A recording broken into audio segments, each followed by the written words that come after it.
எல்லாருக்கும் வணக்கங்க. Village real life உழவில் சந்திக்கிறதுல ரொம்ப மகிழ்ச்சி அடைகிறேன். இன்றைக்கி நம்ம எதை பற்றி பேசுகிறோம் அப்படின்னா, சந்தையில் நம்மளை ஏமாத்துறதுக்குன்னே சில டெக்னிக்கலை பயன்படுத்திகிட்டு இருக்கிறாங்க. சில தந்திரமான விஷயங்களை அங்கே இருக்கக்கூடிய வியாபாரிகள் இது பயன்படுத்திகிட்டு இருக்கிறாங்க. என்ன அப்படிங்கிறத பற்றி தான் இந்த வீடியோங்க. மறக்காமல் நம்ம சேனலை சப்ஸ்கிரைப் பண்ணிக்கங்க. நிறைய பேர்த்துக்கு ஷேர் பண்ணுங்கள். யாரெல்லாம் விவசாயத்தை பற்றி தெரிஞ்சுக்கணும்னு நினைக்கிறாங்க அவங்களுக்கு ஷேர் பண்ணுங்கள். உங்களுக்கு பிடிச்சிருந்தால் ஷேர் பண்ணுங்கள். நம்ம வீடியோக்குள்ளே போகலாம். இப்போ என்னென்னா, நம்ம சந்தைக்கு கொண்டு போய் டேரெக்டாக விற்கலாம் அப்படின்னு நினைப்போம். இது யாருக்கு நடக்காது அப்படின்னா, நம்மக்கிட்ட இருந்து வாங்கிட்டு போகிறாங்களாங்க வியாபாரிங்க, அவங்களுக்கு இந்த விஷயம் நடக்காது. அவங்களுக்கு என்ன பண்ணணும்னு தெரியும்.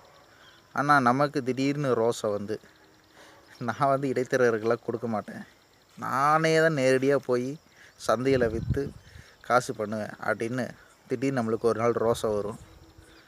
ரோசத்தை மீசையை முறுகிக்கிட்டு வண்டி வர சொல்லி ஆட்டையோ மாட்டையோ எடுத்துகிட்டு போவோம். சரிங்களா? இந்த மாதிரியான நினப்புகள் வரும் பொழுது என் நண்பர் ஒருத்தர் சொன்னார். அந்த விஷயங்கள் தான் எனக்கு ஞாபகம் வந்துச்சு. எப்படின்னு பார்த்திங்க அப்படின்னா, என் நண்பர் ஒருத்தர் ஒரு மாடு ஒன்று விற்கிறதுக்காக சந்தைக்கு கொண்டு போகலான்னு முடிவு பண்ணாருங்க. இடையில வியாபாரிகள்லாம் பார்த்துட்டு ஒரு வேலை சொன்னாங்க. 40,000 என்னமோ சொன்னாங்க.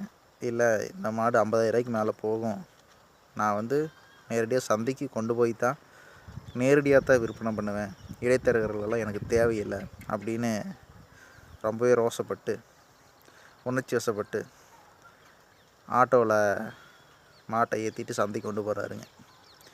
இது அவருக்குன்னு இல்லை, எந்த விவசாயிகள் மாட்டு சந்தைக்கோ கொண்டு போனாலும் இதுதான் நடக்குது.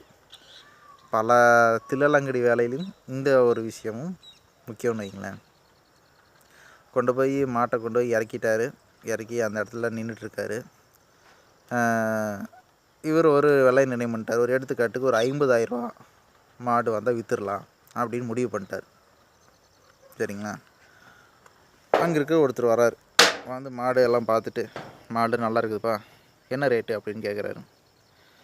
இவர் 50,000 வேணால் நான் கொடுக்குறேனுங்க, இல்லைன்னா இருக்கட்டும் அப்படிங்கிறாரு. உடனே அவரும் பார்த்துட்டு, தம்பி இது 47,000 தான் போகும், இஷ்டனா கொடுங்க, இப்போயே எடுத்துகிட்டு போய்க்கிறேன் அப்படிங்கிறாங்க. இல்லைங்க, நான் 50,000 வந்தால் தான் கொடுப்பேன். ஏன் 47,000 வந்துருச்சுல்ல, எப்படியும் நமக்கு 50,000 கிடச்சிரும் அப்படின்னு ஒரு நம்பிக்கை. இன்னும் 2-3 பேர் கேட்டாங்கன்னா நமக்கு கிடச்சிரும் அப்படின்னு ஒரு நம்பிக்கையில் இருக்கார். ஒரு 1/4 மணி நேரம் கழிச்சு இன்னொருத்தர் வராரு. விலை என்னன்னு கேட்குறாரு. இவர் 50,000 சொல்கிறாரு. உடனே அவர் 44,000 நான் வாங்கிக்கிறப்பா அப்படிங்கிறாரு. இந்த இடத்துல என்ன நடக்குது அப்படின்னா, நம்ம மனசு கொஞ்சம் நம்ம எவ்வளோ திடகாத்திரமாக இருந்திருப்போம், அது லைட்டாக ஆட ஆரம்பிக்கும். பேசாமல் 47,000 கேட்டான், கொடுத்துருக்கலாமோ அப்படின்னு ஒரு யோசனை வரும். இருந்தாலும் பரவாயில்ல, இன்னும் 2-3 வியாபாரி விட்டு கேட்கலாம், 50,000 வந்தால் தான் கொடுப்பேன் அப்படின்னு. சரின்னு அவரும் போயிடுவார். இன்னும் கொஞ்சம் நேரம் கழிச்சு ஒருத்தர் 40,000 ஒரே வேலை பிடிச்சிக்கிறேன் அப்படிம்பாரு. என்னடா இருக்க நேரம் ஆக ரேட்டு இறங்கிட்டே போகுது அப்படின்னு நம்ம நினைப்போம். இன்னும் கொஞ்சம் நேரம் கழிச்சு ஒருத்தர் ரொம்ப மாட்டு விலைக்கு 35,000 வாங்கிக்கிறேன்ப்பா, நான் மாட்டெல்லாம் வாங்கியாச்சு, இன்னும் என்ன ஏதோ கொஞ்சம் காசு இருக்குது வாங்கிட்டு போகலான்னு பார்க்குறேன், இஷ்னா கொடு, இல்லைன்னா போயிட்டே இருக்கிறேன் அப்படிம்பாரு. 35,000 நாம் சொல்கிற ரேட்டு 50,000, 35,000 எங்கே இருக்குது? யோசிச்சு பார்த்துட்டு இல்லைங்க கொடுக்கலிங்க அப்படின்னு. அப்போ நம்ம யோசிச்சுட்டு இருப்போம். பேசாமல் வியாபாரிகிட்டே கொடுத்துருந்தா வீட்டில் நமக்கு இத்தனை அலைச்சல் இல்லை. வியாபாரி பாட்டுக்கு மாட்டை வீட்டிலேயே எடுத்துகிட்டு போய் சந்தைக்கு கொண்டு போய் விற்றுட்டு அவர் ஒரு லாபத்தை பார்த்துட்டு நம்மளுக்கு ஒரு லாபத்தை கொடுத்துருப்பாரு. நாம் தான் தேவையில்லாமல் வீராப்பாக சுற்றிட்டோமோ அப்படிங்கிற அந்த மாதிரி நினைப்பில் இருக்கார். இல்லைங்களேன்? அப்படியே சொன்னார் இதெல்லாம். அதாவது இந்த மாதிரிலாம் நினச்சப்பா அப்படின்லாம் சொன்னார். அதை நான் இங்கே பகிர்ந்துக்கிறேன்னு வைங்களேன் அப்படின்னு நான் நினச்சிட்டு இருந்தார். அப்புறம் இடையில இன்னொருத்தர் நான் 40,000 கேட்டார்லங்க, அது திருப்பி நான் 40,000 வாங்கிறப்பா அப்படின்னு சொல்லும்போது, சரி பரவாயில்ல, 35,000 போகிறத விட்டு 40,000 கிடைக்குதே அப்படின்னு சொல்லிட்டு நம்ம இங்கேருந்து திருப்பி எடுத்துகிட்டு போனால் திருப்பி ஒரு ஆட்டோவுக்கு ஒரு 2,000 வாடகை கொடுக்கணும். வர்றதுக்கு 2,000, போகிறதுக்கு 2,000, மொத்தம் 4,000 செலவாகி போச்சு. சரி வந்ததாக வந்துட்டோம், போனால் போயிட்டு போகுது, அடுத்த பார்த்துக்கலாம், அடுத்த வியாபாரிகிட்டே கொடுத்துடலாம், இந்த மாதிரி போயிட்டு போகுது அப்படின்னு சொல்லிவிட்டு நம்ம மாட்டை அவர்கிட்டயே கொடுத்துட்டு போயிடுவோம். அதே மாதிரி தான் அவர் கொடுத்துட்டும் போயிட்டாருங்க.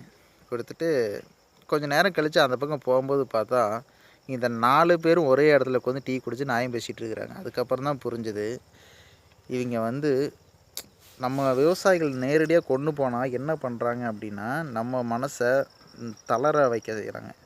ஒருத்தர் ரேட்டு கம்மியாக கேட்டுகிட்டே போகிறது. நீ கொஞ்ச நாள் கழிச்சு இன்னொரு ரேட்டு கம்மியாக கேளு, இன்னும் 2 பேர்த்த விட்டு ரேட் எல்லோரும் ஒன்றுக்குள்ள ஒன்று தான். சரிங்களா? அப்போ நம்ம என்ன பண்ணுவோம், சரி ஏதோ ஒரு அந்த விலைக்கு விற்றுட்டு போயிடலாம் அப்படின்னு தான் நினைப்போம். இந்த மாதிரியான விஷயங்கள் தந்திரங்களும் சந்தையில் நடந்துகிட்ருக்குதுங்க. நம்ம விவசாயிகள் நேரடியாக விற்பனை பண்ணணும் அப்படின்னா, நம்மளாம் முயற்சி பண்ணி வாட்ஸ்அப், ஃபேஸ்புக் இந்த மாதிரி இடத்துல போட்டோம் அப்படின்னா, இன்னொரு விவசாயி வளர்த்தக்கூடியவர் நேரடியாக வந்து பார்ப்பார். என்னைக்குமே சந்தையில் போய் ஒரு விவசாயம் பண்ணுறவர் வாங்குறத காட்டிலும் நேரடியாக இன்னொரு விவசாயிகிட்ட போய் வாங்குறத பெரும்பாலும் விருப்பப்படுவாங்க. ஏன்னா ஒரு விவசாயி இன்னொரு விவசாயிக்கிட்ட போகும்போது தன்னோட மாடு நல்லா இருக்கணும் அப்படின்னு நினச்சி தான் விற்பார். ஏதாச்சும் குறை இருந்தாலும் சொல்லி கொடுப்பார்.